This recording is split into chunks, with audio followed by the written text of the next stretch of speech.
విక్కీ ఉమ్, విక్కీ ఆ, ఇప్పుడు మన రిలేషన్షిప్ స్టార్ట్ అయ్యి ఎన్ని మంత్స్ అవుతుంది ఆల్మోస్ట్ 3 months.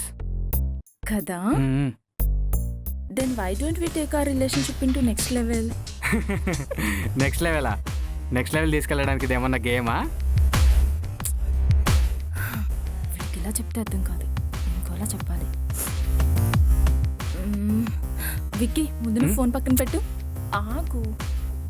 ఇప్పుడు ఇప్పుడు విక్కీ నీ ఫస్ట్ కిస్ ఎప్పుడు అయింది? నా ఫస్ట్ కిస్సా ఆ రోజు వెదర్ చాలా రొమాంటిక్గా ఉంది, మీ రూమ్కి వస్తానని నా ఎక్స్ గర్ల్ ఫ్రెండ్ చెప్పింది. Hey baby తడిచిపోయావా? దాదా అయ్యో. హే బేబీ కూర్చో. ఏంటి బేబీ తడిచిపోయావా? అయ్యో టవల్ తీసుకో తుడుచుకో. అయ్యో విక్కీ ఇదంతా కాదు కానీ కిస్ చేస్తావా? కిస్సా? రొమాంటిక్ గా ఉంది కదా వెదర్. ఓకే